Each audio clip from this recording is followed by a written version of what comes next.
Far from the Madding Crowd by Thomas Hardy, Chapter 11. Outside the barracks, snow, a meeting. For dreariness nothing could surpass a prospect in the outskirts of a certain town and military station, many miles north of Weatherbury, at a later hour on this same snowy evening, if that may be called a prospect of which the chief constituent was darkness. It was a night when sorrow may come to the brightest without causing any great sense of incongruity, when with impressible persons love becomes solicitousness, hope sinks to misgiving, and faith to hope. When the exercise of memory does not stir feelings of regret at opportunities for ambition that have been passed by, and anticipation does not prompt to enterprise.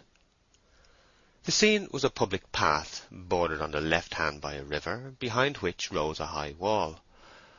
On the right was a tract of land, partly meadow and partly moor, reaching, at its remote verge, to a wide undulating upland. The changes of the seasons are less obtrusive on spots of this kind than amid woodland scenery. Still, to a close observer, they are just as perceptible. The difference is that their media of manifestation are less trite and familiar than such well-known ones as the bursting of the bud or the fall of the leaf. Many are not so stealthy and gradual as we may be apt to imagine in considering the general torpidity of a moor or waste.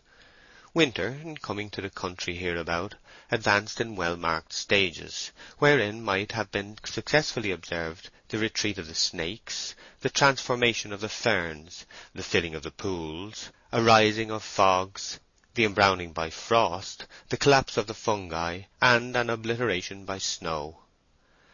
This climax of the series had been reached tonight on the aforesaid moor, and for the first time in the season its irregularities were formed without features, suggestive of anything, proclaiming nothing, and without more character than that of being the limit of something else, the lowest layer of a firmament of snow.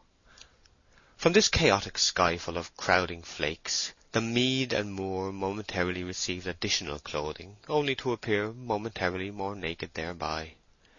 The vast arch of cloud above was strangely low, and it formed, as it were, the roof of a large dark cavern, gradually sinking in upon its floor, for the instinctive thought was that the snow lining the heavens and that encrusting the earth would soon unite into one mass without any intervening stratum of air at all. We turn our attention to the left-hand characteristics, which were flatness in respect of the river, verticality in respect of the wall behind it, and darkness as to both. These features made up the mass. If anything could be darker than the sky, it was the wall, and if anything could be gloomier than the wall, it was the river beneath. The indistinct summit of the facade was notched and pronged by chimneys here and there, and upon its face were faintly signified the oblong shapes of windows, though only in the upper part. Below, down to the water's edge, the flat was unbroken by hole or projection. An indescribable succession of dull blows, perplexing in their regularity, sent their sound with difficulty through the fluffy atmosphere. It was a neighbouring clock striking 10. The bell was in the open air, and being overlaid with several inches of muffling snow, had lost its voice for the time. About this hour the snow abated. 10 flakes fell where 20 had fallen. Then one had the room of 10. Not long after, a form moved by the brink of the river. By its outline upon the colourless background, a close observer might have seen that it was small. This was all that was positively discoverable, though it seemed human. The shape went slowly along, but without much exertion, for the snow, though sudden, was not yet more than 2 inches deep. At this time some words were spoken aloud. 1, 2, 3, 4, 5. Between each utterance the little shape advanced about half a dozen yards. It was evident now that the windows high in the wall were being counted. The word 5 represented the 5th window from the end of the wall. Here the spot stopped and dwindled smaller. The figure was stooping. Then a morsel of snow flew across the river towards the 5th window. It smacked against the wall at a point several yards from its mark. The throw was the idea of a man conjoined with the execution of a woman. And no man who had ever seen a bird, rabbit, or squirrel in his childhood could possibly have thrown with such utter imbecility as was shown here. Another attempt, and another, till by degrees the wall must have become pimpled with the adhering lumps of snow. At last one fragment struck the 5th window. The river would have been seen by day to be of that deep, smooth sort which races middle and sides with the same gliding precision, any irregularities of speed being immediately corrected by a small whirlpool. Nothing was heard in reply to this signal but the gurgle and cluck of one of these invisible wheels, together with a few small sounds, which a sad man would have called moans and a happy man laughter, caused by the flapping of the waters against trifling objects in other parts of the stream. The window was struck again in the same manner. Then a noise was heard, apparently produced by the opening of the window. This was followed by a voice from the same quarter.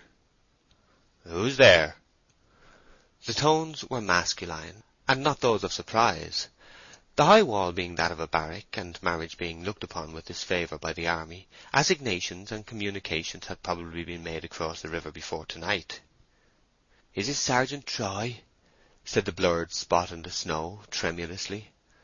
This person was so much like a mere shade upon the earth, and the other speaker so much a part of the building, that one would have said the wall was holding a conversation with the snow. "Yes," came suspiciously from the shadow. "What girl are you?" "Oh, Frank, don't you know me?" said the spot. "Your wife, Fanny Robin." "Fanny?" said the wall in utter astonishment. "Yes," said the girl, with a half-suppressed gasp of emotion. There was something in the woman's tone which was not that of the wife, and there was a manner in the man which was rarely a husband's. The dialogue went on. "How did you come here?" "I asked which was your window. Forgive me." "I did not expect you tonight. Indeed, I did not think you would come at all. It was a wonder you found me here. I am orderly tomorrow." "You said I was to come." "Well, I said you might." "Yes, I mean that I might. You are glad to see me, Frank?" "Oh, yes, of course." Can you come to me?" "My dear Fan, no. The bugle has sounded. The barrack gates are closed, and I have no leave. We are all of us as good as in the county gaol till tomorrow morning." "Then I shan't see you till then." The words were in a faltering tone of disappointment. "How did you get here from Weatherbury?" "I walked, some part of the way, the rest by the carriers." "I am surprised." "Yes, so am I. And Frank, when will it be?" "What?" "That you promised." "I don't quite recollect." "Oh, you do. Don't speak like that. It weighs me to the earth. It makes me say what ought to be said first by you." "Never mind, say it." "Oh, must I? It is, when shall we be married, Frank?" "Oh, I see. Well, you have to get proper clothes." "I have money. Will it be by banns or licence?" "Banns, I should think." "And we live in 2 parishes." "Do we? What then?" "My lodgings are in St. Mary's, and this is not, so they will have to be published in both." "Is that the law?" "Yes. Oh, Frank, you think me forward, I'm afraid. Don't, dear Frank, will you? For I love you so. And you said lots of times you would marry me, and I... "Don't cry now. It is foolish. If I said so, of course I will." "And shall I put up the banns in my parish, and will you in yours?" "Yes." "Tomorrow?" "Not tomorrow. We'll settle in a few days." "You have the permission of the officers?" "No, not yet." "Oh, how is that? You said you almost had before you left Casterbridge." "The fact is, I forgot to ask. Your coming like this is so sudden and unexpected." "Yes, yes, it is. It was wrong of me to worry you. I'll go away now. Will you come and see me tomorrow, at Mrs. Twillis's in North Street? I don't like to come to the barracks. There are bad women about, and they think me one." "Quite so. I'll come to you, my dear. Good night." "Good night, Frank. Good night." And the noise was again heard of a window closing. The little spot moved away. When she passed the corner, a subdued exclamation was heard inside the wall. "Ho, ho, Sergeant! Ho, ho!" An expostulation followed, but it was indistinct, and it became lost amid a low peal of laughter, which was hardly distinguishable from the gurgle of the tiny whirlpools outside. End of chapter 11. Far from the Madding Crowd by Thomas Hardy, chapter 12. Farmers, A rule, an exception. The first public evidence of Bathsheba's decision to be a farmer in her own person and by proxy no more was her appearance the following market day in the corn market at Casterbridge. The low though extensive hall, supported by beams and pillars, and latterly dignified by the name of Corn Exchange, was thronged with hot men who talked among each other in twos and threes, the speaker of the minute looking sideways into his auditor's face and concentrating his argument by a contraction of one eyelid during delivery. The greater number carried in their hands ground ash saplings, using them partly as walking sticks, and partly for poking up pigs, sheep, neighbours with their backs turned, and restful things in general, which seemed to require such treatment in the course of their peregrinations. During conversations, each subjected his sapling to great varieties of usage, bending it around his neck, forming an arch of it between his two hands, overweighting it on the ground till it reached nearly a semicircle, or perhaps it was hastily tucked under the arm whilst the sample bag was pulled forth, and a handful of corn poured into the palm, which, after criticism, was flung upon the floor, an issue of events perfectly well known to half a dozen acute town-bred fowls, which had, as usual, crept into the building unobserved, and waited the fulfilment of their anticipations with a high-stretched neck and oblique eye. Among these heavy yeomen a feminine figure glided, the single one of her sex that the room contained. She was prettily and even daintily dressed. She moved between them as a chaise between carts, was heard after them as a romance after sermons, was felt among them like a breeze among furnaces. It had required a little determination, far more than she had at first imagined, to take up a position here, for at her first entry the lumbering dialogues had ceased, nearly every face had been turned towards her, and those that were already turned rigidly fixed there. 2 or 3 only of the farmers were personally known to Bathsheba, and to these she had made her way. But if she was to be the practical woman she had intended to show herself, business must be carried on, introductions or none, and she ultimately acquired confidence enough to speak and reply boldly to men merely known to her by hearsay. Bathsheba, too, had her sample bag, and by degrees adopted a professional pour into the hand, holding up the grains in her narrow palm for inspection in perfect Casterbridge manner.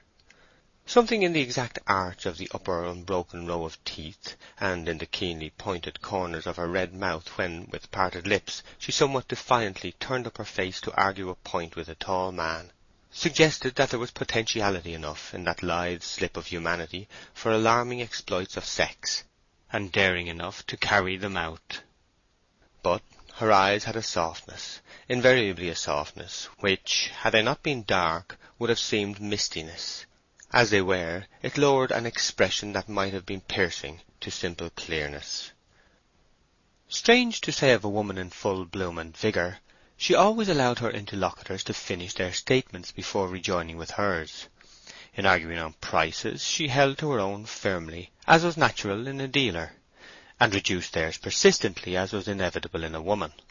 But there was an elasticity in her firmness which removed it from obstinacy, as there was a naivety in her cheapening which saved it from meanness. Those of the farmers with whom she had no dealings, by far the greater part, were continually asking each other, "Who is she?" The reply would be, "Farmer Everdene's niece. Took on Weatherbury Upper Farm, turned away the bailey, and swears she'll do everything herself." The other man would then shake his head.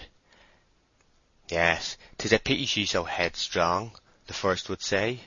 "But we ought to be proud of her here. She lightens up the old place. 'Tis such a shapely maid, however, that she'll soon get picked up."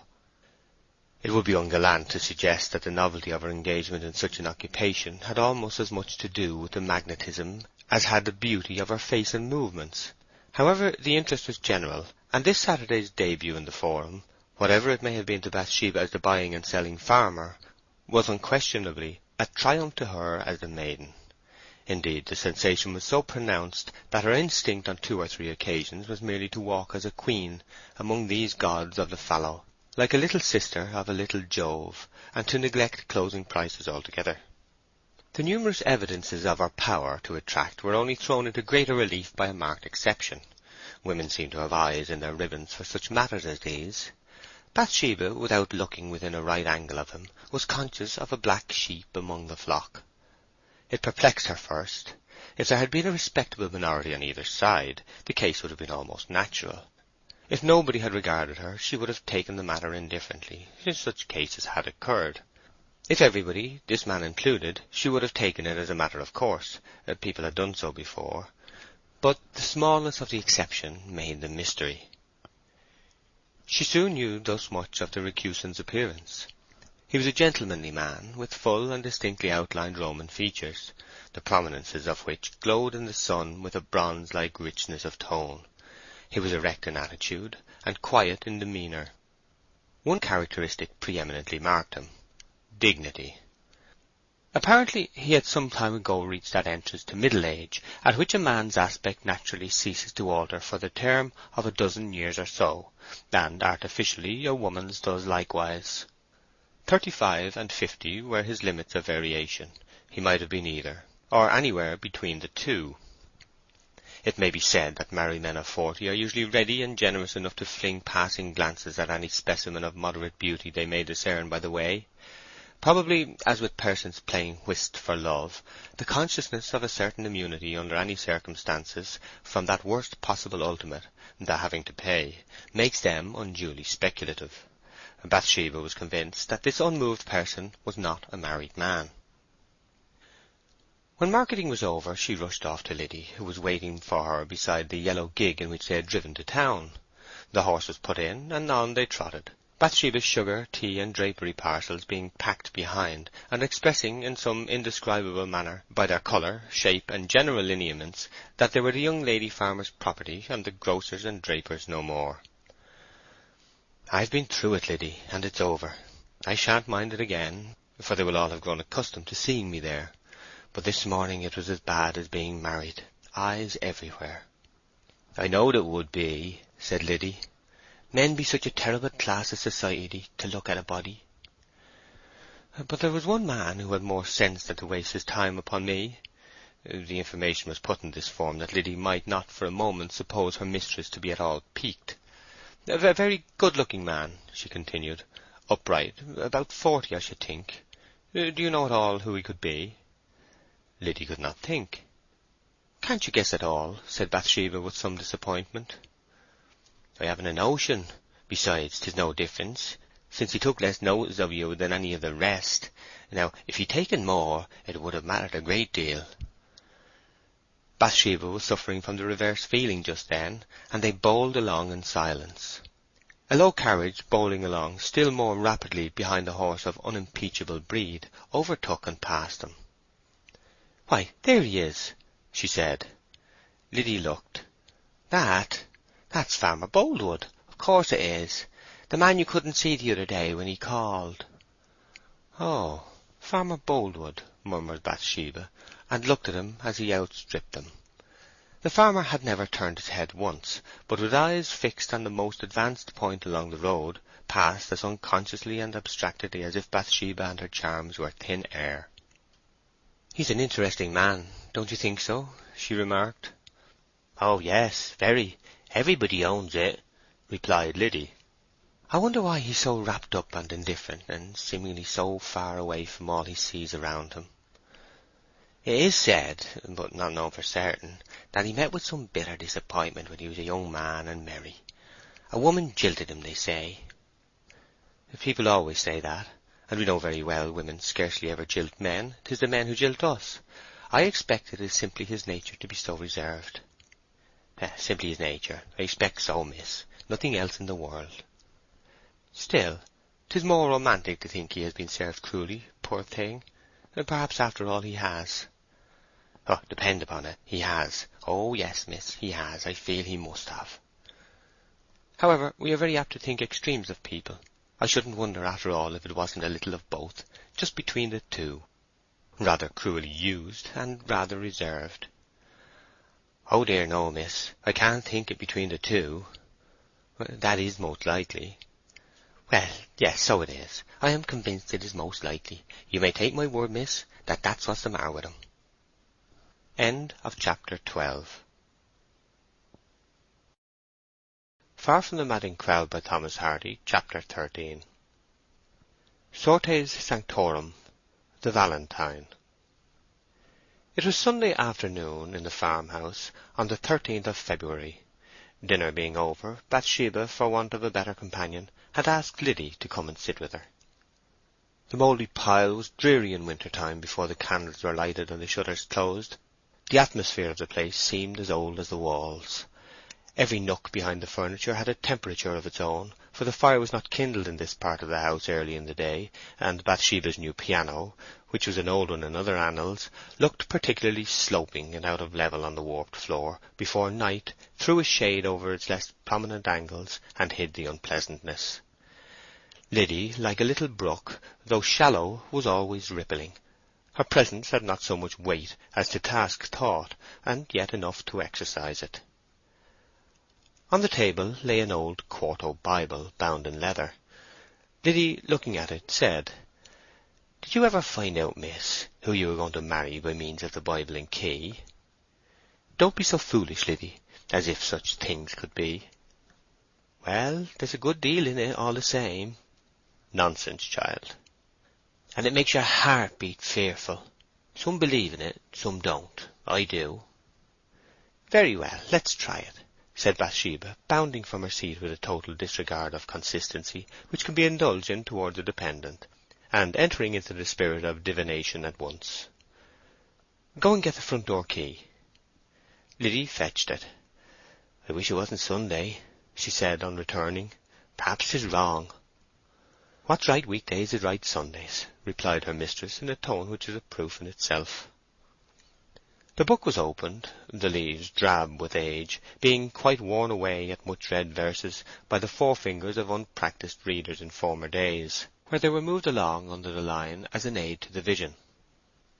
The special verse in the Book of Ruth was sought out by Bathsheba, and the sublime words met her eye. They slightly thrilled and abashed her. It was wisdom in the abstract facing folly in the concrete. Folly in the concrete blushed, persisted in her intention, and placed the key on the book. A rusty patch immediately upon the verse, caused by previous pressure of an iron substance thereon, told that this was not the first time the old volume had been used for the purpose. "Now keep steady and be silent," said Bathsheba. The verse was repeated. The book turned round. Bathsheba blushed guiltily. "Who did you try?" said Liddy curiously. "I shall not tell you." "Did you notice Mr. Boldwood's doing in church this morning, miss?" Liddy continued, adumbrating by the remark the track her thoughts had taken. "No, indeed," said Bathsheba with serene indifference. "His pew is exactly opposite yours, miss." "I know it." "And you did not see his goings-on?" "Certainly I did not, I tell you." Liddy assumed a smaller physiognomy, and shut her lips decisively. This move was unexpected and proportionately disconcerting. "What did he do?" Bathsheba said perforce.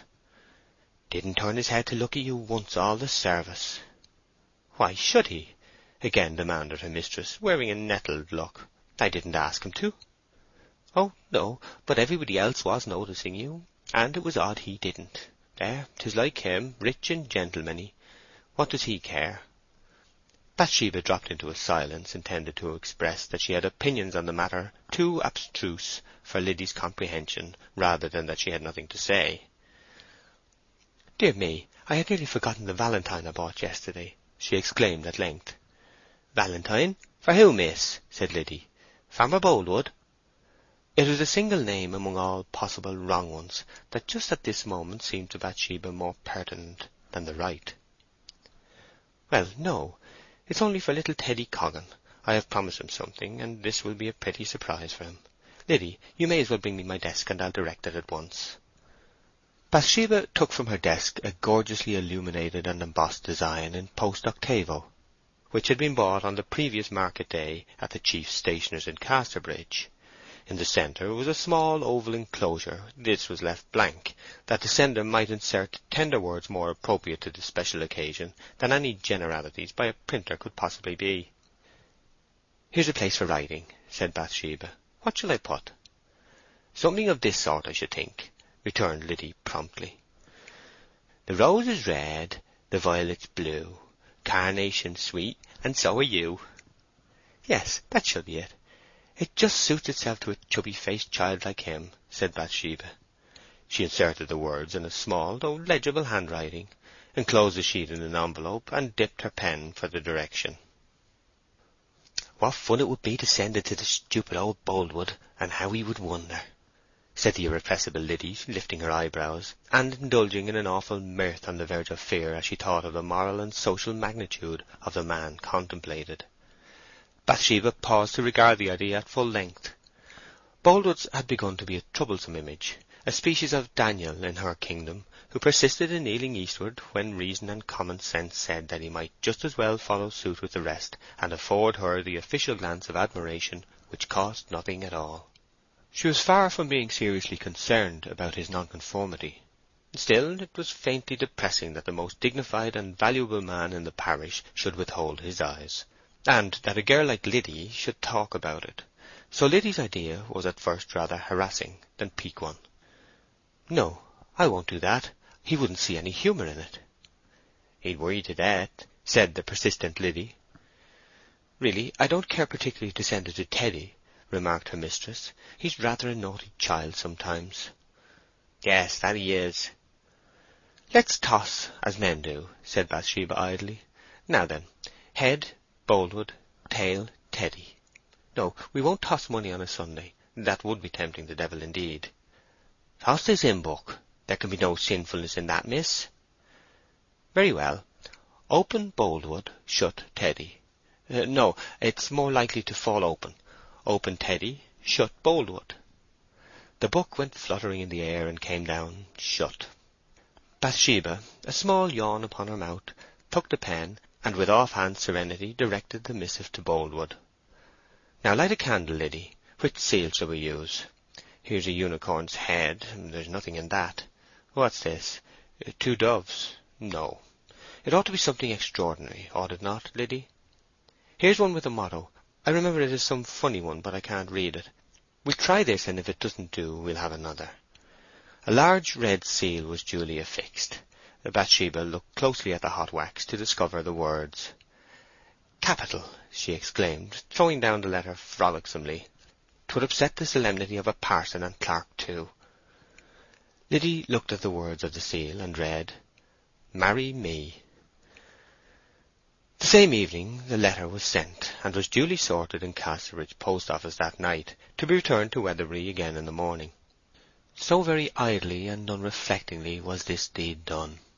Of love as a spectacle Bathsheba had a fair knowledge, but of love subjectively she knew nothing. End of chapter 13. Far from the Madding Crowd, by Thomas Hardy, chapter 14. Effect of the letter. Sunrise. At dusk on the evening of St. Valentine's Day, Boldwood sat down to supper as usual by a beaming fire of aged logs. Upon the mantel-shelf before him was a timepiece surmounted by a spread eagle, and upon the eagle's wings was the letter Bathsheba had sent. Here the bachelor's gaze was continually fastening itself, till the large red seal became as a blot of blood on the retina of his eye, and as he ate and drank, he still read in fancy the words thereon, although they were too remote for his sight. "Marry me." The pert injunction was like those crystal substances which, colourless themselves, assumed the tone of objects about them.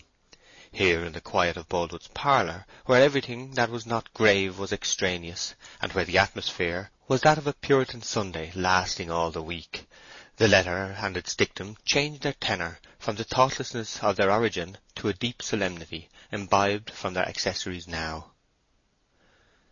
Since the receipt of the missive in the morning, Boldwood had felt the symmetry of his existence to be slowly getting distorted in the direction of an ideal passion. The disturbance was as the first floating weed to Columbus, the contemptibility little suggesting possibilities of the infinitely great. The letter must have had an origin and a motive. That the latter was of the smallest magnitude compatible with his existence at all, Boldwood of course did not know, and such an explanation did not strike him as a possibility even. It is foreign to a mystified condition of mind to realize of the mystifier that the processes of approving a course suggested by circumstance, and of striking out a course from inner impulse, would look the same in the result. The vast difference between starting a train of events and directing into a particular groove a series already started is rarely apparent to the person confounded by the issue. When Boldwood went to bed he placed the valentine in the corner of the looking-glass. He was conscious of its presence even when his back was turned upon it. It was the first time in Boldwood's life that such an event had occurred. The same fascination that had caused him to think it an act which had a deliberate motive prevented him from regarding it as an impertinence. He looked again at the direction. The mysterious influences of night invested the writing with the presence of the unknown writer. Somebody's, some woman's hand had travelled softly over the paper bearing his name. Her unrevealed eyes had watched every curve as she formed it. Her brain had seen him in imagination the while. Why should she have imagined him? Her mouth, were her lips pale or red, plump or creased, had curved itself to a certain expression as the pen went on. The corners had moved with all their natural tremulousness. What had been the expression? The vision of the woman writing as a supplement to the words written had no individuality.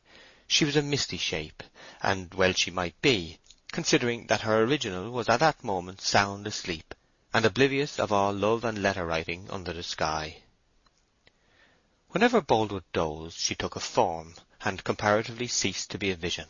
When he awoke, there was a letter justifying the dream. The moon shone tonight, and its light was not of a customary kind. His window emitted only a reflection of its rays, and the pale sheen had that reversed direction which snow gives, coming upward and lighting up his ceiling in an unnatural way, casting shadows in strange places and putting lights where shadows had used to be. The substance of the epistle had occupied him but little in comparison with the fact of its arrival. He suddenly wondered if anything more might be found in the envelope than what he had withdrawn. He jumped out of bed in the weird light, took the letter, pulled out the flimsy sheet, shook the envelope, and searched it. Nothing more was there. Boldwood looked, as he had 100 times the preceding day, at the insistent red seal.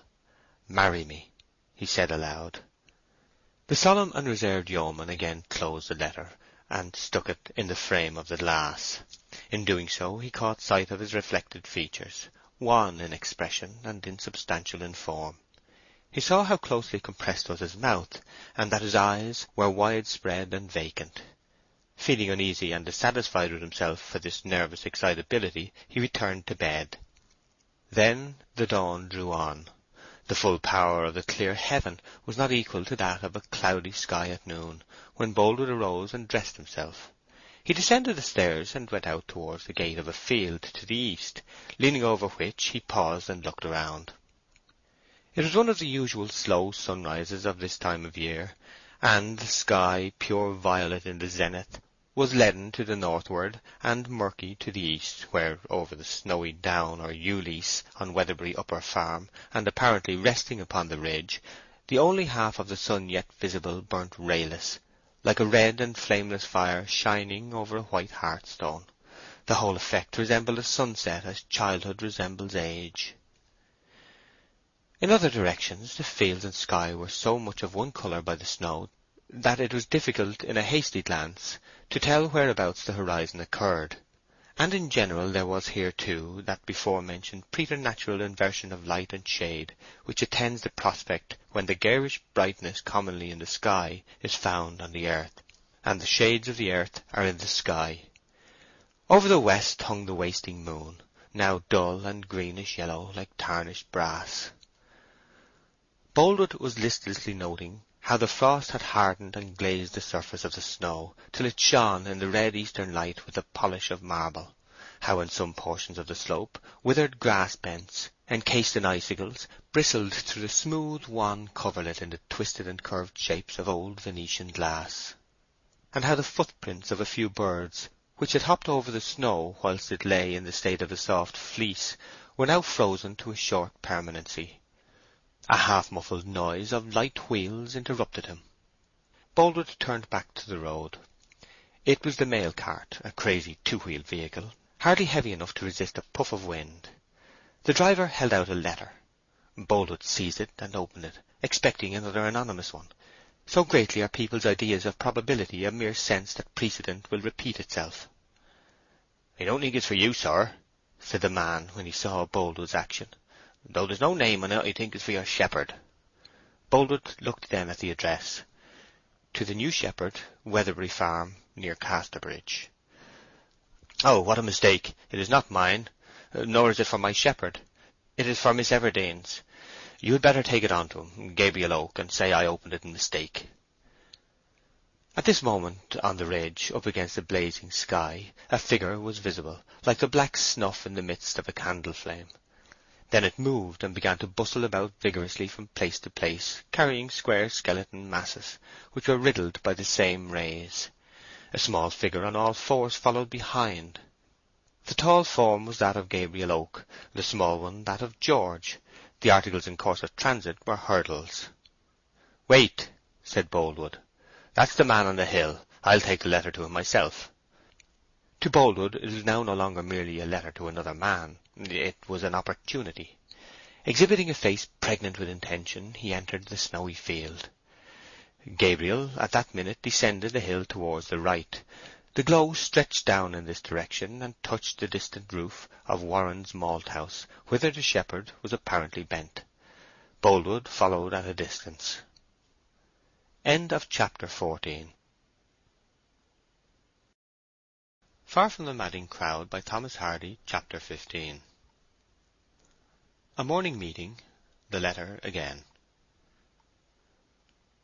The scarlet and orange light outside the malt-house did not penetrate to its interior, which was, as usual, lighted by a rival glow of similar hue, radiating from the hearth. The maltster, having lain down in his clothes for a few hours, was now sitting beside a three-legged table, breakfasting off bread and bacon. This was eaten on the plateless system, which is performed by placing a slice of bread upon the table, the meat flat upon the bread, a mustard plaster upon the meat, and a pinch of salt upon the whole, then cutting them vertically downwards with a large pocket-knife till wood is reached, when the severed lump is impaled on the knife, elevated, and sent the proper way of food. The maltster's lack of teeth appeared not to sensibly diminish his powers at a mill. He had been without them for so many years that toothlessness was felt less to be a defect than hard gums an acquisition. Indeed, he seemed to approach the grave as a hyperbolic curve approaches a straight line, less directly as he got nearer, till it was doubtful if he would ever reach it at all. In the ash-pit was a heap of potatoes roasting and a boiling pipkin of charred bread, called coffee for the benefit of whomsoever should call, for Warren's was a sort of club-house, used as an alternative to the inn.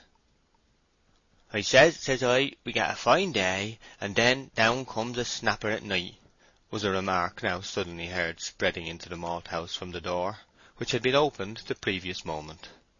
The form of Henery Fray advanced to the fire, stamping the snow from his boots when about half-way there. The speech and entry had not seemed to be at all an abrupt beginning to the maltster, introductory matter often being omitted in this neighbourhood, both from word and deed, and the maltster, having the same latitude allowed him, did not hurry to reply. He picked up a fragment of cheese by pecking upon it with his knife, as a butcher picks up skewers. Henery appeared in a drab kerseymere greatcoat, buttoned over his smock-frock, the white skirts of the latter being visible to the distance of about a foot below the coat-tails, which, when you got used to the style of dress, looked natural enough, and even ornamental. It certainly was comfortable. Matthew Moon, Joseph Poorgrass, and other carters and waggoners followed at his heels, with great lanterns dangling from their hands, which showed that they had just come from the cart-horse stables, where they had been busily engaged since 4 o'clock that morning. "And how's she getting on without a baily?" the maltster inquired. Henery shook his head, and smiled one of those bitter smiles, dragging all the flesh of his forehead into a corrugated heap in the centre. "She'll rue it. Surely, surely," he said. "Benjy Pennyways were not a true man or honest baily, as big a betrayer as Judas Iscariot himself. But I think she can carry on alone." He allowed his head to swing laterally 3 or 4 times in silence. "Never in all my creeping up. Never." This was recognized by all as the conclusion of some gloomy speech which had been expressed in thought alone during the shake of the head. Henery, meanwhile, retained several marks of despair upon his face, to imply that they would be required for use again directly he should go on speaking. All'll be ruined, and ourselves too, or there's no mate in gentlemen's houses," said Mark Clark. "A headstrong maid, that's what she is, and won't listen to no advice at all. Pride and vanity have ruined many a cobbler's dog.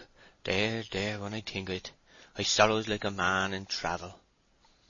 "True, Henery, you do. I've heard ye," said Joseph Poorgrass in a voice of thorough attestation, and with a wire-drawn smile of misery. "'Twould do a mortal man no harm to have us under a bonnet," said Billy Smallbury, who had just entered, bearing his one tooth before him. "She can speak real language, and must have some sense somewhere. Do you follow me?" I do, but no Bailey. I deserve that place," wailed Henery, signifying wasted genius by gazing blankly at visions of a high destiny apparently visible to him on Billy Smallbury's smock frock. "There, 'twas to be, I suppose. Your lot is your lot, and Scripture is nothing. For if you do good, you don't get rewarded according to your works, but be cheated in some mean way out of your recompense." No, I don't agree with ye there," said Mark Clark. "God's a perfect gentleman in that respect." "Good works, good pay, so to speak it," attested Joseph Poorgrass. A short pause ensued, and, as a sort of entr'acte, Henery turned and blew out the lanterns, which the increase of daylight rendered no longer necessary even in the malthouse with its one pane of glass. "I wonder what a farmer woman can want with a harpsichord, dulcimer, piano, or whatever 'tis they call it," said the maltster. "Liddy saith she've a new one." "Got a pianner?" "Ah, seems her old uncle's things were not good enough for her. She's bought all but everything new. There's heavy chairs for the stout, weak and wiry ones for the slender, great watches getting on to the size of clocks to stand upon the chimbley-piece. Pictures, for the most part wonderful frames.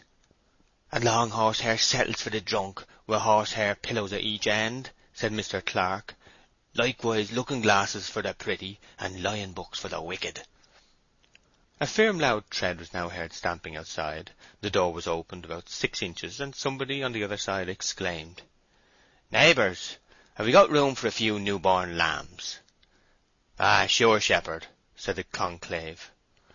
The door was flung back till it kicked the wall and trembled from top to bottom with a blow. Mr. Oak appeared in the entry, with a steaming face, hay bands round about his ankles to keep out the snow, a leather strap round his waist outside the smock frock, and looking altogether an epitome of the world's health and vigour.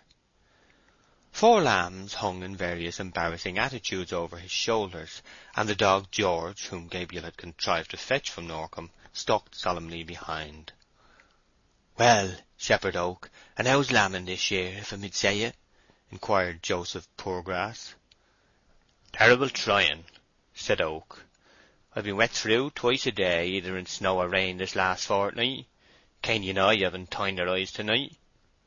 "A good few twins too, I hear." "Too many by half. Yes, 'tis very queer lambing this year. We shan't be done by Lady Day." "And last year 'twere all over by Sexagessamine Sunday," Joseph remarked. "Bring on the rest, Cain," said Gabriel, "and then run back to the ewes. I'll follow you soon." Cainy Ball, a cheery-faced young lad with a small circular orifice by way of mouth, advanced and deposited 2 others, and retired as he was bidden. Oak lowered the lambs from their unnatural elevation, wrapped them in hay, and placed them round the fire. "We've no lambing hut here as I used to have at Norcombe," said Gabriel, "and 'tis such a plague to bring the weakly ones to a house. If it wasn't for your place here, Malter, I don't know what I should do with this keen weather. And how is it with you today, Malter?" "Ah, neither sick nor sorry, shepherd, but no younger." "Aye, I understand." "Sit down, Shepherd Oak," continued the ancient man of malt. "And how was the old place at Norcombe when you went for your dog? I should like to see the old familiar spot. But faith, I shouldn't know a soul there now." "I suppose you wouldn't. 'Tis altered very much." "Is it true that Dicky Hill's wooden cider house is pulled down?" "Ah, yes, years ago, and Dicky's cottage just above it." "Well, to be sure." "Yes, and Tompkins's old apple tree is rooted. That used to bear 2 hogsheads of cider, and no help from other trees." "Rooted! You don't say it. Stirring times we live in, stirring times. And you can mind that old well that used to be in the middle of the place. That's turned into a solid iron pump with a large stone trough and all complete. Dear, dear, how the face of nations alter, and what we live to see nowadays. Yes, 'tis the same here. They've been talking but now of the missus's strange doings. What have you been saying about her? Inquired Oak, sharply, turning to the rest and getting very warm. These middle-aged men have been pulling her over the coals for pride and vanity, said Mark Clark. But I say, let her have rope enough. Bless her pretty face, shouldn't I like to do so, upon her cherry lips? The gallant Mark Clark here made a peculiar and well-known sound with his own. Mark, said Gabriel sternly, now you mind this. None of that dalliance talk, that smack and coddle style of yours about Miss Everdene. I don't allow it, do you hear? With all my heart, and I've no chance, replied Mr. Clark cordially.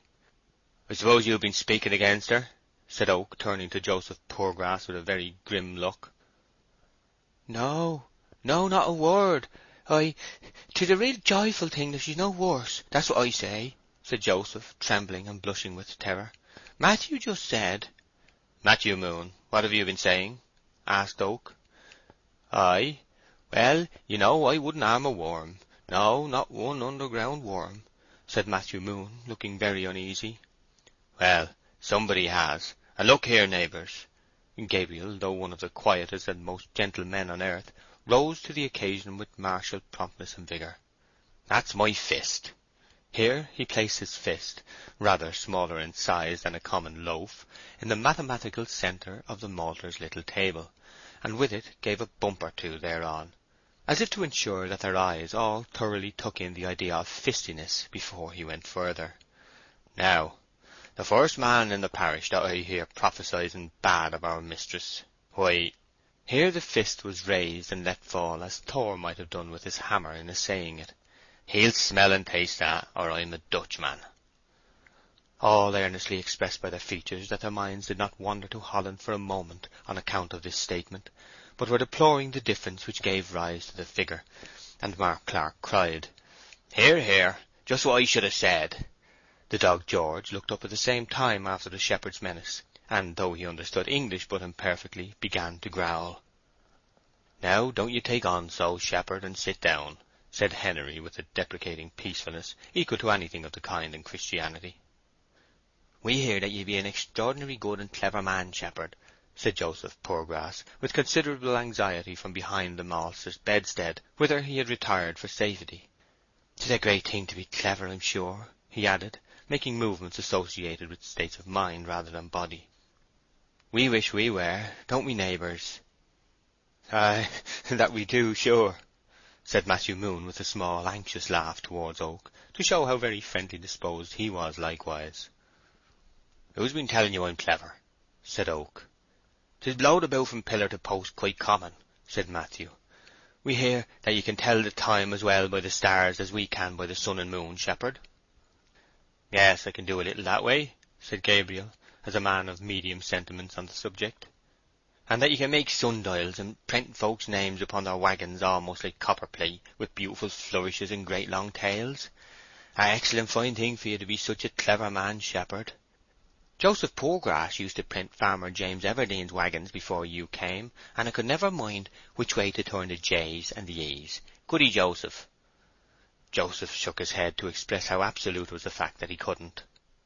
"And so you used to do 'em the wrong way, like this, didn't you, Joseph?" Matthew marked on the dusty floor with his whip-handle. The word James appears here with the J and the E printed backwards. "And how Farmer James 'ud cuss, and call 'ee a fool, wouldn't he, Joseph, when 'a seed his name looking so inside out like?" continued Matthew Moon with feeling. "Ah, 'a would," said Joseph meekly. "But, you see, I wasn't so much to blame, for them J's and E's be such trying sons of witches for the memory to mind whether they face backward or forward, and I always had such a forgetful memory too. 'Tis a very bad affliction for ye, being such a man of calamities in other ways. Well, 'tis, but a happy Providence ordered that it should be no worse, and I may feel my thanks. As to shepherd there, I'm sure Missus ought to have made 'ee her baily, such a fitting man for it as you be." "I don't mind owning that I expected it," said Oak frankly. "Indeed, I hoped for the place. At the same time, Miss Everdene has a right to be her own baily if she chooses, and to keep me down to be a common shepherd only."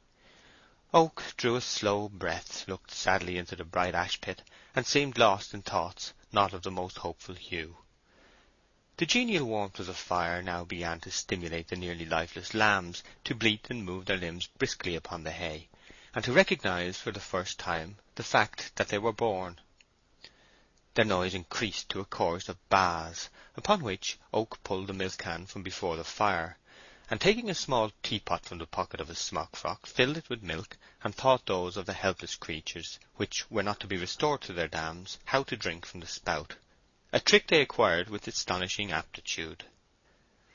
"And she don't even let you take the skins of the dead lambs, I hear," resumed Joseph Poorgrass, his eyes lingering on the operations of Oak with the necessary melancholy.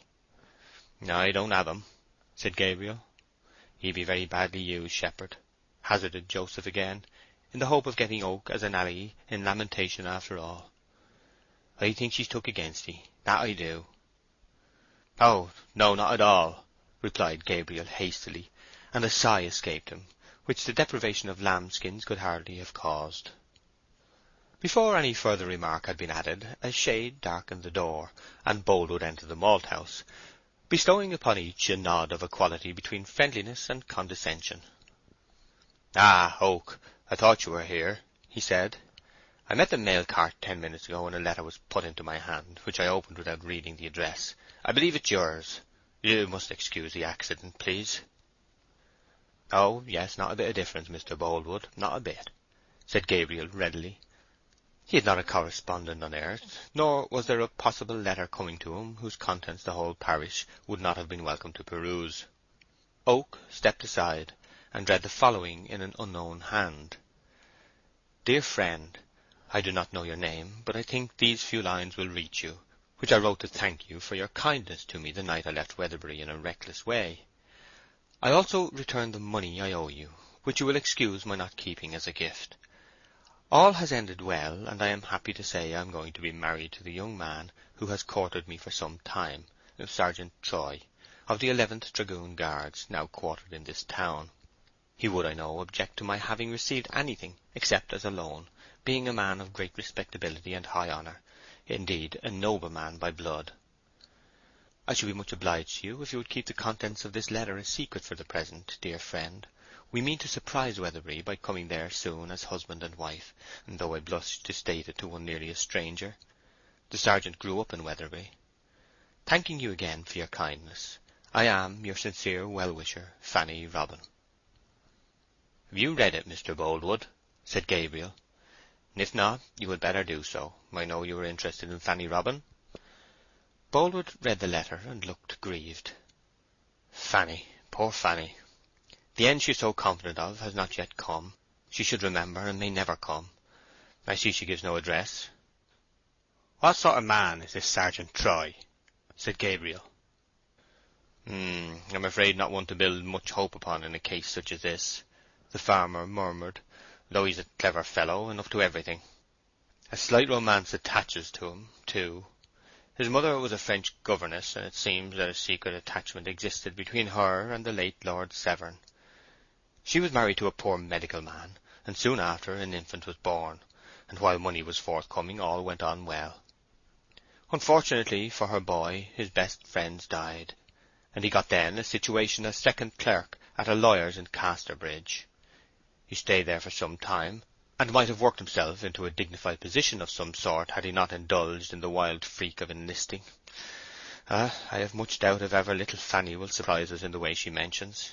Very much doubt. Silly girl, silly girl." The door was hurriedly burst open again, and in came running Cainy Ball out of breath, his mouth red and open like the bell of a penny trumpet, from which he coughed with noisy vigour and great distension of face. "Now, Cain Ball," said Oak sternly, "why will you run so fast and lose your breath so? I'm always telling you of it."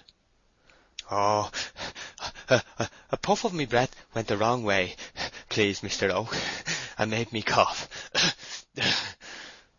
"Well, what have you come for?" "I've run to tell ye," said the junior shepherd, supporting his exhausted, youthful frame against the doorpost, "that you must come directly. 2 more ewes have twinned. That's what's the matter, Shepherd Oak." "Oh, that's it," said Oak, jumping up, and dismissing for the present his thoughts on poor Fanny. "You're a good boy to run and tell me, Cain, and you should smell a large plum pudding some day as a treat. But before you go, Cain, you bring the tar pot and we'll mark this lot and I've done with 'em."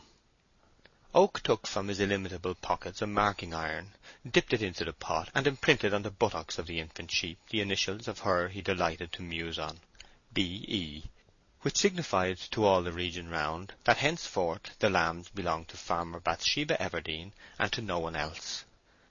"Now, Cainy, shoulder your 2 and off. Good morning, Mr. Boldwood." The shepherd lifted the 16 large legs and 4 small bodies he himself had brought, and vanished with them in the direction of the lambing field hard by, their frames being now in a sleek and hopeful state, pleasantly contrasting with their death's door plight of half an hour before. Boldwood followed him a little way up the field, hesitated, and turned back. He followed him again with a last resolve, annihilating return. On approaching the nook in which the fold was constructed, the farmer drew out his pocket-book, unfastened it, and allowed it to lie open on his hand. A letter was revealed, Bathsheba's.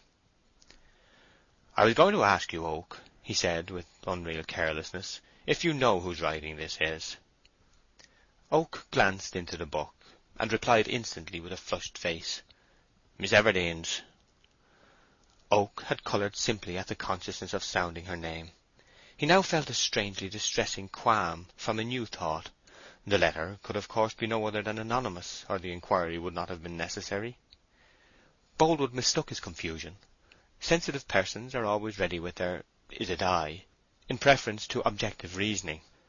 "The question was perfectly fair," he returned, and there was something incongruous in the serious earnestness with which he applied himself to an argument on a valentine. "You know it is always expected that privy inquiries will be made. That's where the fun lies." If the word fun had been torture, it could not have been uttered with a more constrained and restless countenance than was Boldwood's then. Soon parting from Gabriel, the lonely and reserved man returned to his house to breakfast, feeling twinges of shame and regret at having so far exposed his mood by those fevered questions to a stranger.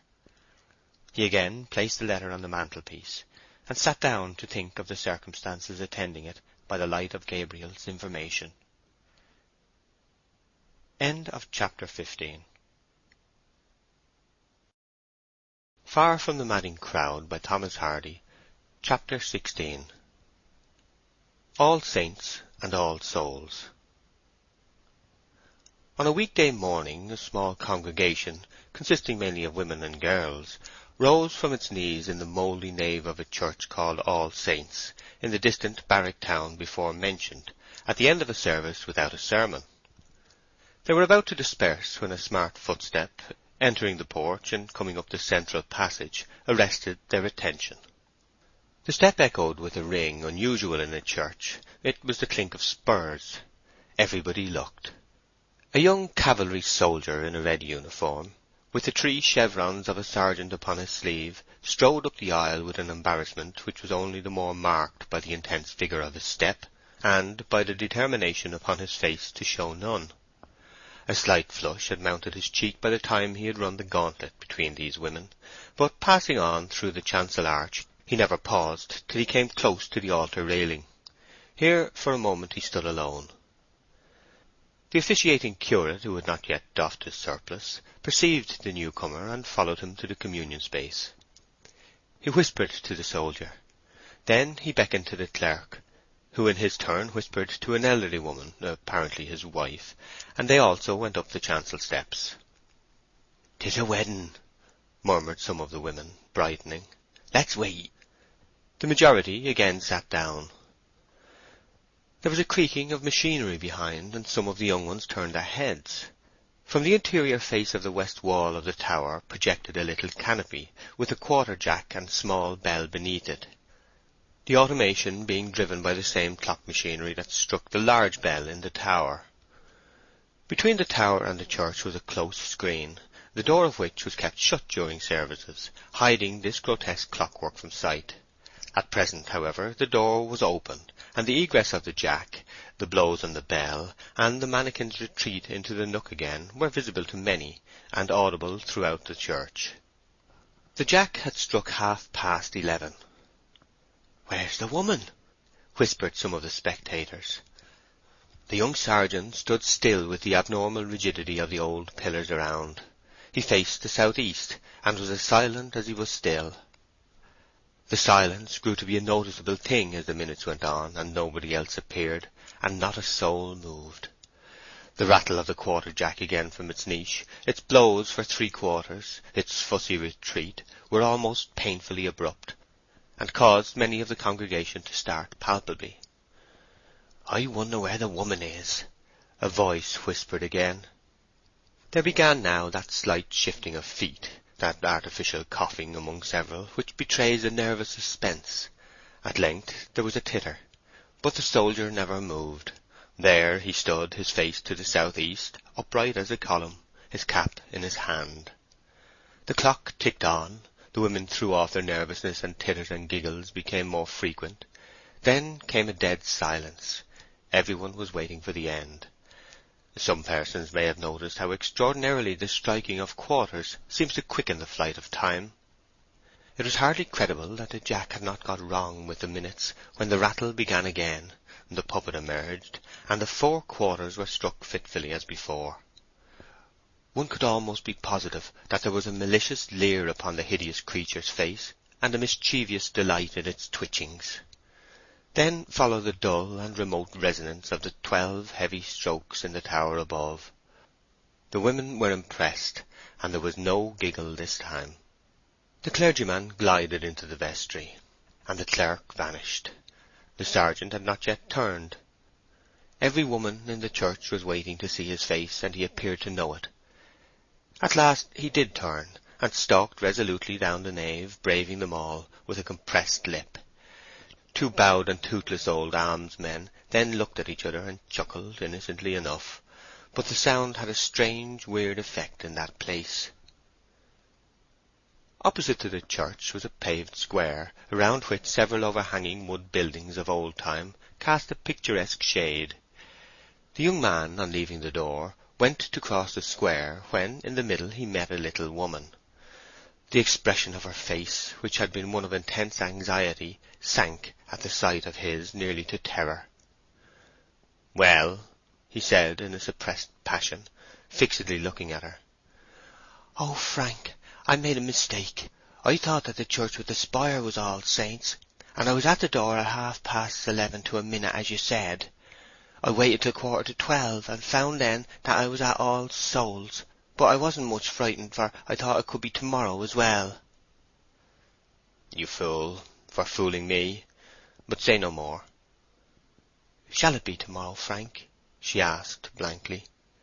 "Tomorrow," and he gave vent to a hoarse laugh. I won't go through that experience again for some time, I warrant you." "But after all," she expostulated in a trembling voice, "the mistake was not such a terrible thing. Now, dear Frank, when shall it be?" "When, God knows," he said with a light irony, and turning from her walked rapidly away. End of chapter 16. Far from the Madding Crowd by Thomas Hardy, chapter 17. In the market-place. On Saturday, Boldwood was in Casterbridge market-house as usual, when the disturber of his dreams entered and became visible to him. Adam had awakened from his deep sleep, and behold, there was Eve. The farmer took courage, and for the first time really looked at her. Material causes and emotional effects are not to be arranged in regular equation. The result from capital employment in the production of any movement of a mental nature is sometimes as tremendous as the cause itself is absurdly minute. When women are in a freakish mood, their usual intuition, either from carelessness or inherent defect, seemingly fails to teach them this, and hence it was that Bathsheba was fated to be astonished today. Boldwood looked at her, not slyly, critically, or understandingly, but blankly at gaze, in the way a reaper looks at a passing train, as something foreign to his element, and but dimly understood. To Boldwood women had been remote phenomena, rather than necessary complements. Comets of such uncertain aspect, movement, and permanence, that whether their orbits were as geometrical, unchangeable, and as subject to laws as his own, or as absolutely erratic as they superficially appeared, he had not deemed it his duty to consider. He saw her black hair, her correct facial curves and profile, and the roundness of her chin and throat. He saw then the side of her eyelids, eyes, and lashes, and the shape of her ear. Next he noticed her figure, her skirt, and the very soles of her shoes. Boldwood thought her beautiful, but wondered whether he was right in his thought, for it seemed impossible that this romance in the flesh, if so sweet as he imagined, could have been going on long without creating a commotion of delight among men, and provoking more inquiry than Bathsheba had done, even though that was not a little. To the best of his judgment, neither nature nor art could improve this perfect one of an imperfect many. His heart began to move within him. Boldwood, it must be remembered, though 40 years of age, had never before inspected a woman with the very centre and force of his glance. They had struck upon all his senses at wide angles. Was she really beautiful? He could not assure himself that this opinion was true even now. He furtively said to a neighbour, "Is Miss Everdene considered handsome?" "Oh, yes. She was a good deal noticed the first time she came, if you remember. A very handsome girl indeed." A man is never more credulous than in receiving favourable opinions on the beauty of a woman he is half, or quite in love with. A mere child's word on the point has the weight of an or-a's. Boldwood was satisfied now, and this charming woman had in effect said to him, "Marry me." Why should she have done that strange thing? Boldwood's blindness to the difference between approving of what circumstances suggest and originating what they do not suggest was well matched by Bathsheba's insensibility to the possibly great issues of little beginnings. She was at this moment coolly dealing with a dashing young farmer, adding up accounts with him as indifferently as if his face had been the pages of a ledger. It was evident that such a nature as his had no attraction for a woman of Bathsheba's taste. But Boldwood grew hot down to his hands with an incipient jealousy. He trod for the first time the threshold of the injured lover's hell. His first impulse was to go and thrust himself between them. This could be done, but only in one way, by asking to see a sample of her corn. Boldwood renounced the idea. He could not make the request. It was debasing loveliness to ask it to buy and sell, and jarred with his conceptions of her. All this time Bathsheba was conscious of having broken into that dignified stronghold at last. His eyes, she knew, were following her everywhere. This was a triumph, and had it come naturally, such a triumph would have been the sweeter to her for this piquing delay. But it had been brought about by misdirected ingenuity, and she valued it only as she valued an artificial flower or a wax fruit. Being a woman with some good sense in reasoning on subjects wherein her heart was not involved, Bathsheba genuinely repented that a freak which had owed its existence as much to Liddy as to herself should ever have been undertaken to disturb the placidity of a man she respected too highly to deliberately tease. She that day nearly formed the intention of begging his pardon on the very next occasion of their meeting. The worst features of this arrangement were that, if he thought she ridiculed him, an apology would increase the offence by being disbelieved, and if he thought she wanted him to woo her, it would read like additional evidence of her forwardness. End of chapter 17. Far from the Madding Crowd by Thomas Hardy, chapter 18. Boldwood in meditation, regret. Boldwood was tenant of what was called Little Weatherbury Farm, and his person was the nearest approach to aristocracy that this remoter quarter of the parish could boast of. Genteel strangers, whose god was their town, who might happen to be compelled to linger about this nook for a day, heard the sound of light wheels, and prayed to see good society, to the degree of a solitary lord or squire at the very least, but it was only Mr. Boldwood going out for the day.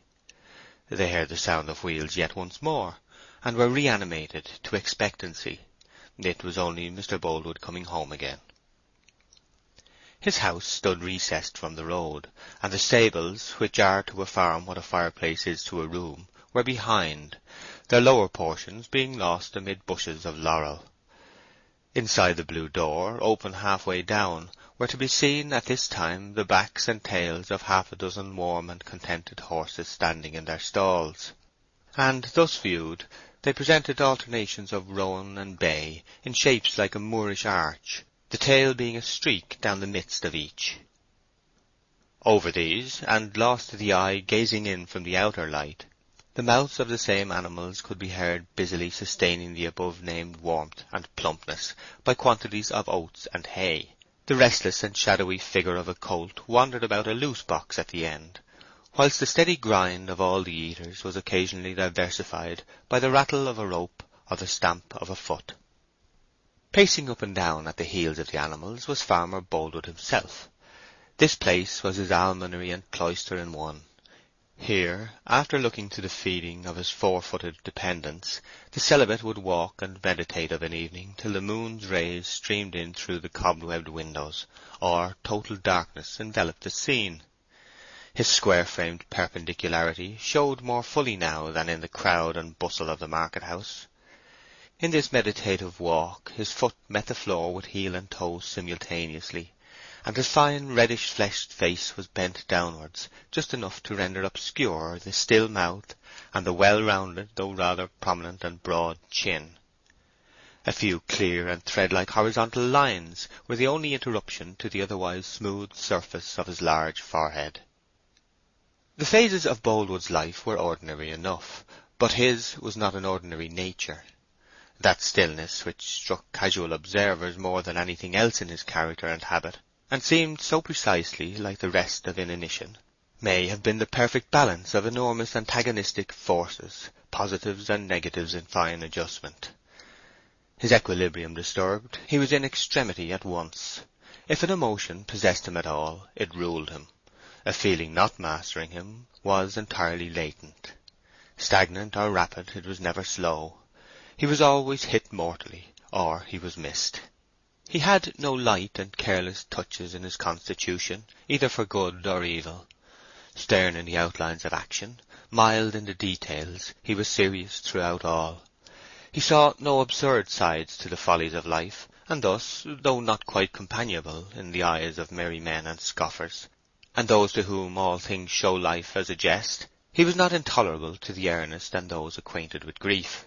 Being a man who read all the dramas of life seriously, if he failed to please when they were comedies, there was no frivolous treatment to reproach him for when they chanced to end tragically. Bathsheba was far from dreaming that the dark and silent shape upon which she had so carelessly thrown a seed was a hotbed of tropic intensity. Had she known Boldwood's moods, her blame would have been fearful, and the stain upon her heart ineradicable. Moreover, had she known her present power for good or evil over this man, she would have trembled at the responsibility. Luckily for her present, unluckily for her future tranquillity, her understanding had not yet told her what Boldwood was. Nobody knew entirely, for though it was possible to form guesses concerning his wild capabilities from old flood marks faintly visible, he had never been seen at the high tides which caused them. Farmer Boldwood came to the stable door, and looked forth across the level fields. Beyond the first enclosure was a hedge, and on the other side was a meadow belonging to Bathsheba's farm. It was now early spring, the time of going to grass with the sheep, when they have the first feed of the meadows, before these are laid up for mowing. The wind, which had been blowing east for several weeks, had veered to the southward, and the middle of spring had come abruptly, almost without a beginning. It was that period in the vernal quarter when we may suppose the dryads to be waking for the season. The vegetable world begins to move and swell, and the saps to rise, till in the completest silence of lone gardens and trackless plantations, where everything seems helpless and still after the bond and slavery of frost, There are bustlings, strainings, united thrusts and pulls all together, in comparison with which the powerful tugs of cranes and pulleys in a noisy city are but pygmy efforts. Boldwood, looking into the distant meadows, saw there 3 figures. They were those of Miss Everdene, Shepherd Oak, and Caney Ball. When Bathsheba's figure shone upon the farmer's eyes, it lighted him up, as the moon lights up a great tower. A man's body is as the shell or the tablet of his soul, as he is reserved or ingenuous, overflowing or self-contained. There was a change in Boldwood's exterior from its former impassibleness, and his face showed that he was now living outside his defences for the first time, and with a fearful sense of exposure. It is the usual experience of strong natures when they love. At last he arrived at a conclusion. It was to go across and inquire boldly of her. The insulation of his heart by reserve during these many years, without a channel of any kind for disposable emotion, had worked its effect. It had been observed more than once that the causes of love are chiefly subjective, and Boldwood was a living testimony to the truth of the proposition. No mother existed to absorb his devotion, no sister for his tenderness, no idle ties for sense. He became surcharged with the compound, which was genuine lover's love. He approached the gate of the meadow. Beyond it the ground was melodious with ripples, the sky with larks, the low bleating of the flock mingling with both. Mistress and man were engaged in the operation of making a lamb take, which is performed whenever a ewe has lost her own offspring, one of the twins of another ewe being given her as a substitute. Gabriel had skinned the dead lamb, and was tying the skin over the body of the live lamb in the customary manner, whilst Bathsheba was holding open a little pen of 4 hurdles, into which the mother and foisted lamb were driven, where they would remain till the old sheep conceived an affection for the young one. Bathsheba looked up at the completion of the manoeuvre, and saw the farmer by the gate, where he was overhung by a willow tree in full bloom. Gabriel, to whom her face was as the uncertain glory of an April day, was ever regardful of its faintest changes, and instantly discerned thereon the mark of some influence from without, in the form of a keenly self-conscious reddening. He also turned and beheld Boldwood. At once connecting these signs with the letter Boldwood had shown him, Gabriel suspected her of some coquettish procedure begun by that means, and carried on since he knew not how. Farmer Boldwood had read the pantomime denoting that they were aware of his presence, and the perception was as too much light turned upon his new sensibility. He was still in the road, and by moving on he hoped that neither would recognize that he had originally intended to enter the field. He passed by with an utter and overwhelming sensation of ignorance, shyness, and doubt. Perhaps in her manner there were signs that she wished to see him. Perhaps not. He could not read a woman. The Kabbalah of his erotic philosophy seemed to consist of the subtlest meanings expressed in misleading ways.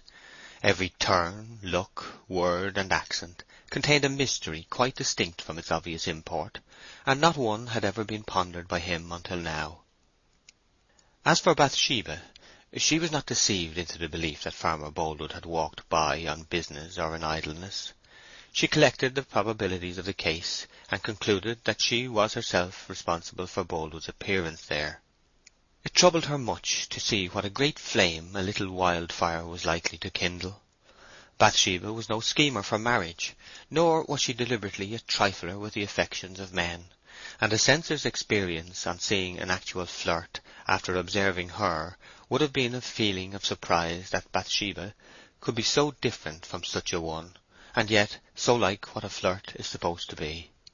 She resolved never again, by look or by sign, to interrupt the steady flow of this man's life, but a resolution to avoid an evil is seldom framed till the evil is so far advanced as to make avoidance impossible. End of chapter 18. Far from the Madding Crowd by Thomas Hardy, chapter 19. The sheep-washing, the offer. Boldwood did eventually call upon her. She was not at home. Of course not, he murmured. In contemplating Bathsheba as a woman, he had forgotten the accidents of her position as an agriculturalist, that being as much of a farmer, and as extensive a farmer, as himself, her probable whereabouts was out of doors at this time of the year. This and the other oversights Boldwood was guilty of were natural to the mood, and still more natural to the circumstances. The great aids to idealization in love were present here: occasional observation of her from a distance, and the absence of social intercourse with her, visual familiarity, oral strangeness. The smaller human elements were kept out of sight. The pettinesses that enter so largely into all earthly living and doing were disguised by the accident of lover and loved one not being on visiting terms, and there was hardly awakened a thought in Boldwood that sorry household realities appertained to her, or that she, like all others, had moments of commonplace, when to be least plainly seen was to be most prettily remembered.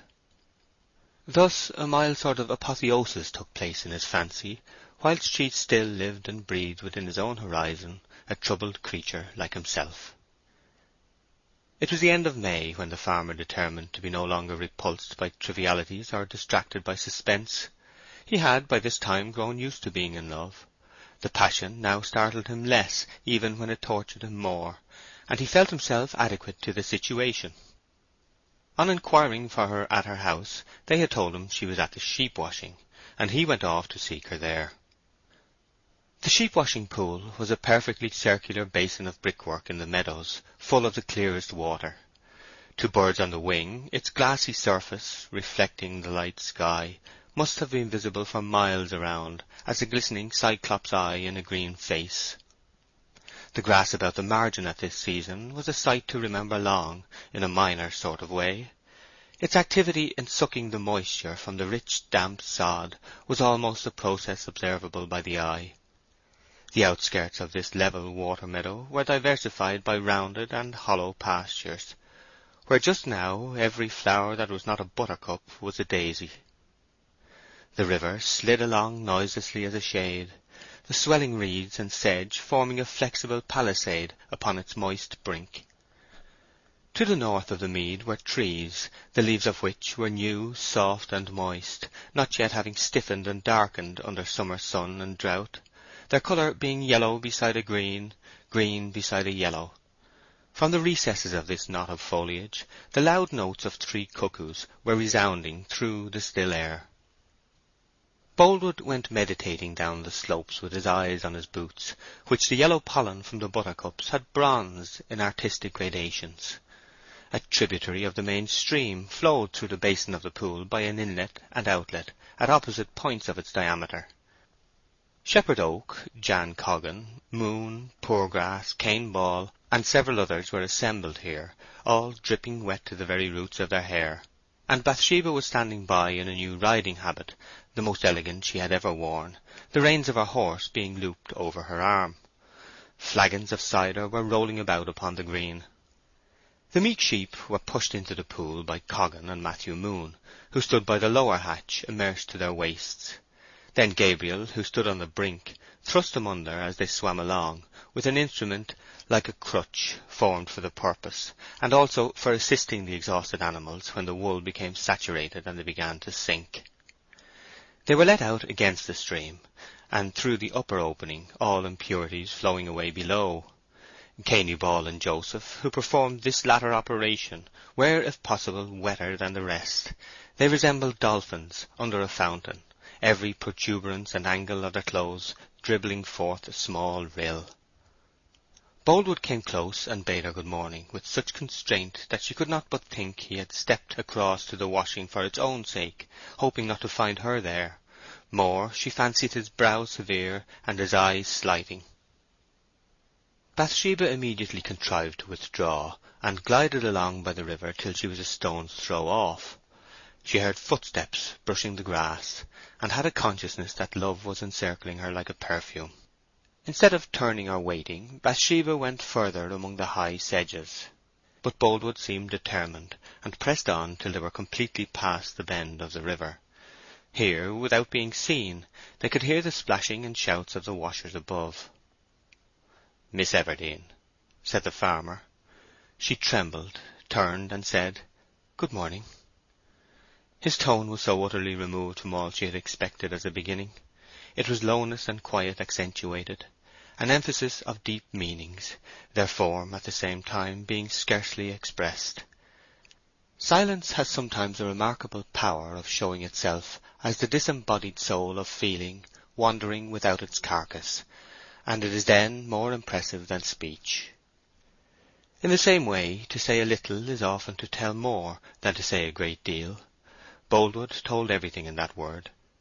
As the consciousness expands on learning that what was fancied to be the rumble of wheels is the reverberation of thunder, so did Bathsheba's at her intuitive conviction. "I feel almost too much to think," he said with a solemn simplicity. "I have come to speak to you without preface. My life is not my own since I have beheld you clearly, Miss Everdene. I come to make you an offer of marriage." Bathsheba tried to preserve an absolutely neutral countenance, and all the motion she made was that of closing lips which had previously been a little parted. "I am now 41 years old," he went on. "I may have been called a confirmed bachelor, and I was a confirmed bachelor. I had never any views of myself as a husband in my earlier days, nor have I made any calculation on the subject since I have been older. But we all change, and my change in this matter came with seeing you.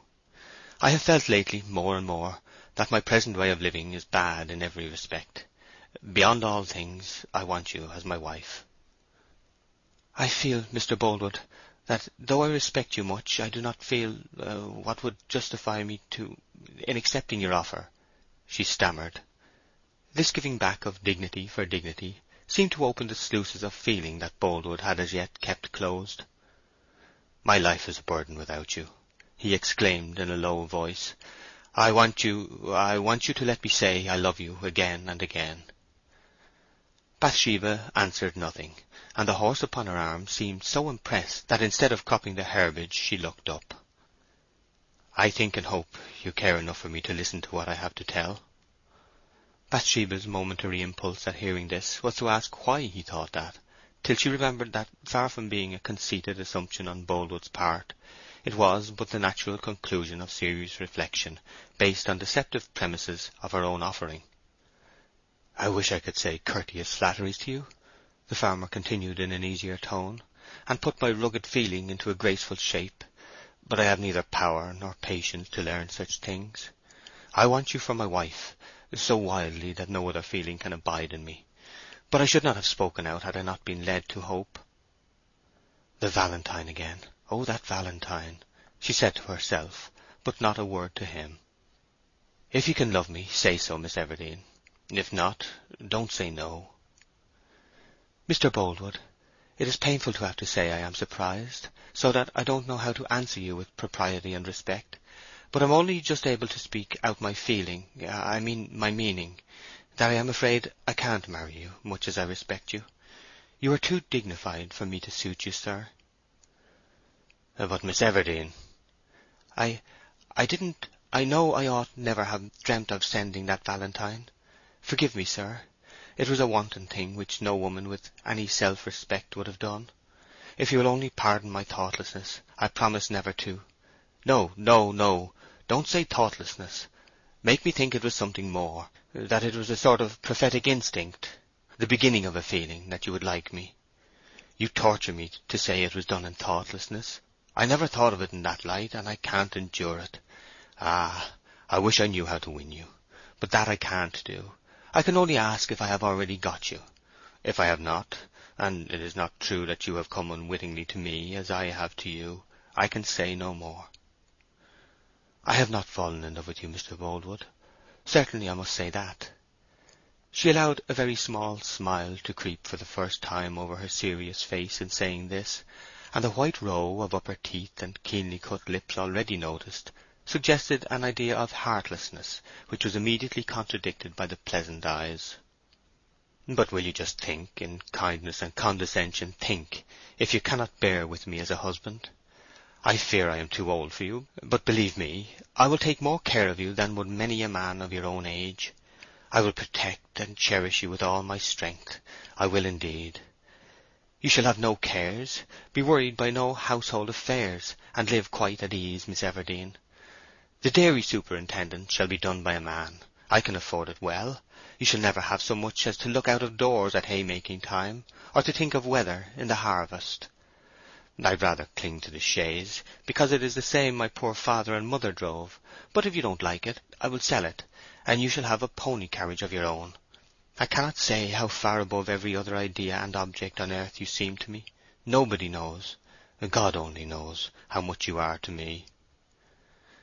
Bathsheba's heart was young, and it swelled with sympathy for the deep-natured man who spoke so simply. "Don't say it, don't! I cannot bear you to feel so much, and me to feel nothing. And I am afraid they will notice us, Mr. Boldwood. Will you let the matter rest now? I cannot think collectedly. I did not know you were going to say this to me. Oh, I am wicked to have made you suffer so." She was frightened as well as agitated at his vehemence. "Say then that you don't absolutely refuse. Do not quite refuse." "I can do nothing. I cannot answer." "I may speak to you again on the subject?" "Yes." "I may think of you?" "Yes, I suppose you may think of me." "And hope to obtain you?" "No, do not hope. Let us go on." "I will call upon you again tomorrow." "No, please not. Give me time." "Yes, I will give you any time," he said earnestly and gratefully. "I am happier now." "No, I beg you. Don't be happier if happiness only comes from my agreeing. Be neutral, Mr. Boldwood. I must think." "I will wait," he said. And then she turned away.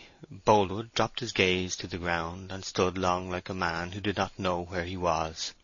Realities then returned upon him like the pain of a wound received in an excitement which eclipses it, and he, too, then went on. End of chapter 19. Far from the Madding Crowd by Thomas Hardy. Chapter 20. Perplexity. Grinding the shears. A quarrel. "He is so disinterested and kind to offer me all that I can desire," Bathsheba mused. Yet Farmer Boldwood, whether by nature kind or the reverse to kind, did not exercise kindness here. The rarest offerings of the purest loves are but a self-indulgence and no generosity at all. Bathsheba, not being the least in love with him, was eventually able to look calmly at his offer. It was one which many women of her own station in the neighbourhood, and not a few of higher rank, would have been wild to accept and proud to publish. In every point of view, ranging from politic to passionate, it was desirable that she, a lonely girl, should marry, and marry this earnest, well-to-do, and respected man. He was close to her doors. His standing was sufficient.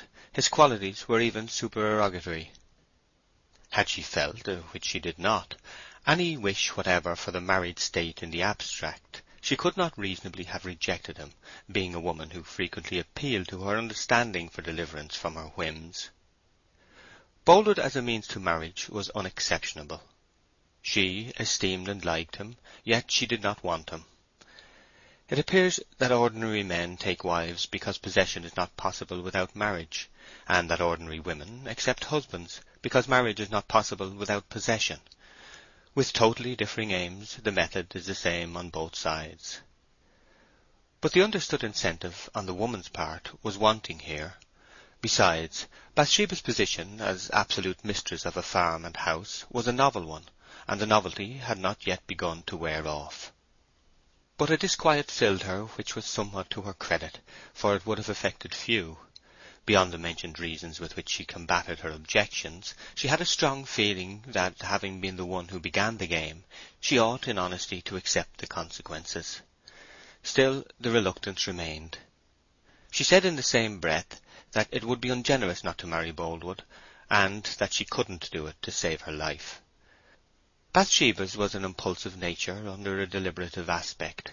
An Elizabeth in brain, and a Mary Stuart in spirit, she often performed actions of the greatest temerity with a manner of extreme discretion. Many of her thoughts were perfect syllogisms. Unluckily, they always remained thoughts. Only a few were irrational assumptions, but unfortunately they were the ones which most frequently grew into deeds. The next day to that of the declaration she found Gabriel Oak at the bottom of the garden, grinding his shears for the sheep shearing. All the surrounding cottages were more or less scenes of the same operation. The scurr of whetting spread into the sky from all parts of the village, as from an armoury previous to a campaign. Peace and war kiss each other at their hours of preparation. Sickles, scythes, shears, and pruning hooks, ranking with swords, bayonets, and lances, in their common necessity for point and edge. Cainy Ball turned the handle of Gabriel's grindstone, his head performing a melancholy seesaw up and down with each turn of the wheel. Oak stood somewhat as Eros is represented when in the act of sharpening his arrows, his figure slightly bent, the weight of his body thrown over on the shears, and his head balanced sideways, with a critical compression of the lips and contraction of the eyelids to crown the attitude. His mistress came up and looked upon them in silence for a minute or two. Then she said, "Cain, go to the lower mead and catch the bay mare. I'll turn the winch of the grindstone. I want to speak to you, Gabriel."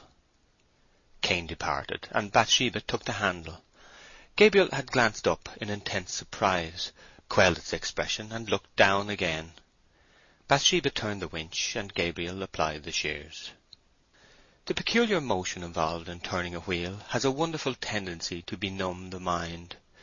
It is a sort of attenuated variety of Ixion's punishment, and contributes a dismal chapter to the history of Gales.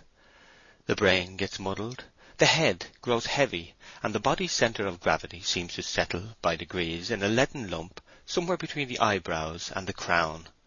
Bathsheba felt the unpleasant symptoms after 2 or 3 dozen turns. "Will you turn, Gabriel, and let me hold the shears?"